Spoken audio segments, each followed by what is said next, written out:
Following the White Sox rise to the top of the MLB in 2005, winning the World Series, the White Sox quickly fell back into their mediocre state that they were in before their World Series win, as they saw themselves go on a 14-year period where they only made the playoffs one time, which came in the 2008 season where they lost in the ALDS to the Tampa Bay Rays in 4 games. In this time period, they were only above 500 4 times, and going into 2019, they hadn't gotten 90 wins since 7 years prior in 2012. But despite their extremely bad big league roster that was coming off back-to-back 60-win seasons, their farm system was looking bright as they had 5 top 65 prospects at the end of the 2018 season, and 2 top 10 prospects, which included number 4 prospect and outfielder Eloy Jimenez, and the number 10 prospect and right-handed pitcher Michael Kopech, along with some good players on the big league roster and catcher Omar Narvaez, who posted a 119 OPS plus in 2018, and Jose Abreu, who posted a 117 OPS plus, as well with young players like Tim Anderson, Yoan Moncada, Lucas Giolito, and Carlos Rodon. Even though the White Sox posted the 3rd worst record in the MLB that year, everyone could see that the White Sox had a bright future, and in 2019 we would get to see a glimpse of it as their team saw their young players break out, with guys like Tim Anderson jumping to a 128 OPS plus, Yoan Moncada jumped to a 140 OPS plus, and Eloy Jimenez making his debut and posting a 116 OPS plus on the year, along with Jose Abreu staying consistent as always, posting a 118 OPS plus, and new catcher James McCann posting a 108 OPS plus. The problem for this team was the starting cast that needed to be filled in some more, as they pulled the team down to a team OPS plus of 93, which was well below league average, and the pitching staff didn't help much either, as they were well below league average as well, with a 94 ERA plus. The starting rotation only had one starter post above a 100 ERA plus, which was Lucas Giolito, who had a good year posting a 3.41 ERA on 29 starts, along with 2 good bullpen arms and closer Alex Colomé, who had a 2.8 ERA and 30 saves, and his setup man Aaron Bummer, who had a 2.13 ERA in 63 innings and led the team in ERA plus at 213.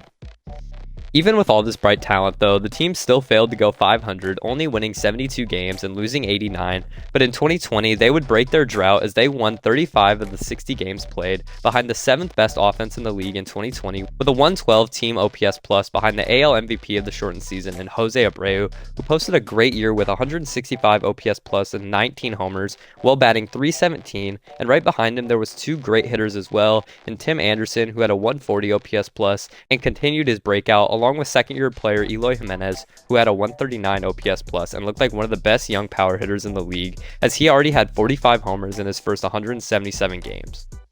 Along with this, new catcher Yasmani Grandal posted a 112 OPS plus, and rookie Luis Robert Jr. got to the 100 OPS plus mark as well.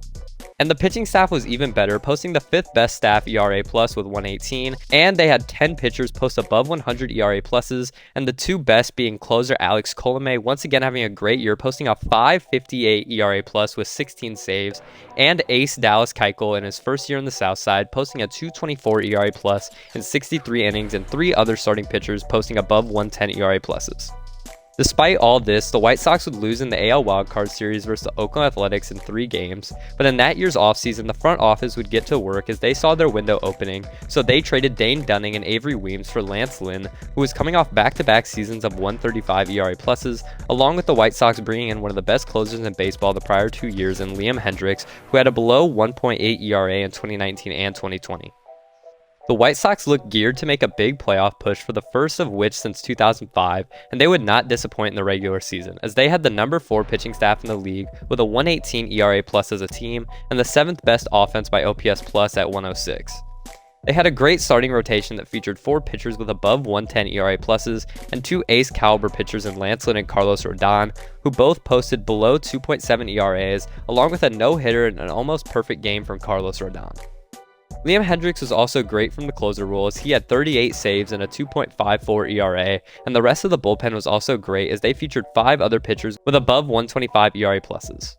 And the offense, despite missing a lot of games from Eloy Jimenez, who's expected to be a huge part of the lineup, this team still had some great players, 4 of which posting above 115 OPS pluses, which has also included the best hitting catcher that season in Yasmani Grandal, who led the team with a 155 OPS plus. And we also saw rookie Luis Robert Jr. explode onto the scene in 68 games in 2021, posting a 154 OPS plus and 3.6 RWAR.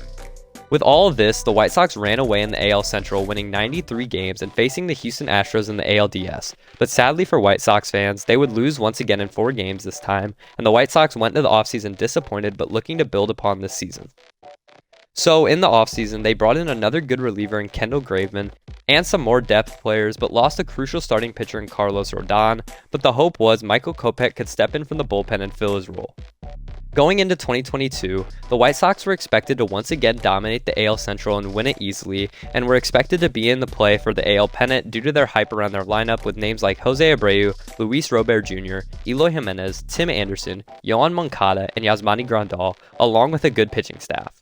Despite their hyped-up lineup, they disappointed as they saw a ton of injuries and stepbacks, as the best hitter on the team was Eloy Jimenez, who did have the team-best 142 OPS+,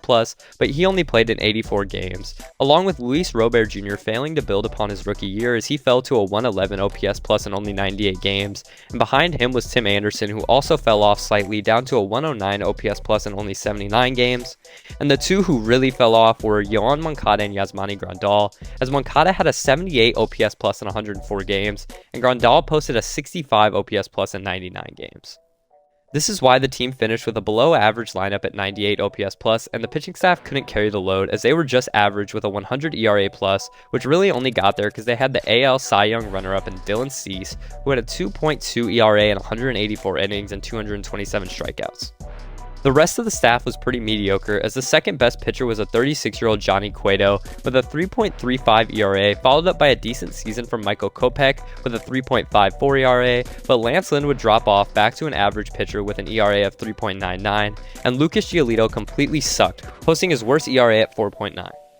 Along with this, the bullpen had four pretty good arms in Ronaldo Lopez, Liam Hendricks, Tanner Banks, and Kendall Graveman, who all posted above 120 ERA pluses, but this couldn't save this team as they finished 5 games out of a playoff spot at 81-81, and this team was left in a limbo going into 2023 with an aging roster and a lot of question marks, and it had a gap at manager as well after this mid-season departure from Tony La Russa.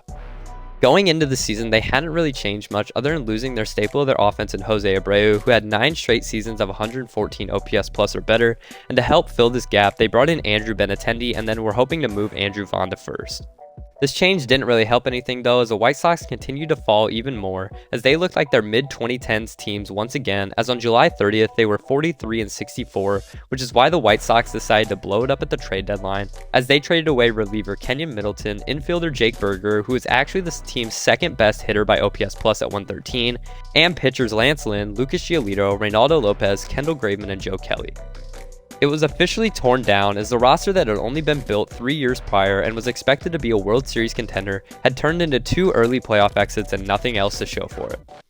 This team has almost nothing to be excited about at the big league level besides Luis Robert Jr., who has been great, posting a 134 OPS+ and 4.9 RWAR, but that's where it ends, as this entire organization has nothing and they are in complete shambles as of now, as they fired their general manager and they have former players coming out calling out the organization for its lack of good culture, and then they're stuck with Yasmani Grandal and Tim Anderson, who have 80 and 58 OPS+ alike and have suspectingly fought each other in the clubhouse, along with Tim Anderson finding himself in one of the infamous moments of this season when he fought Jose Ramirez at second base.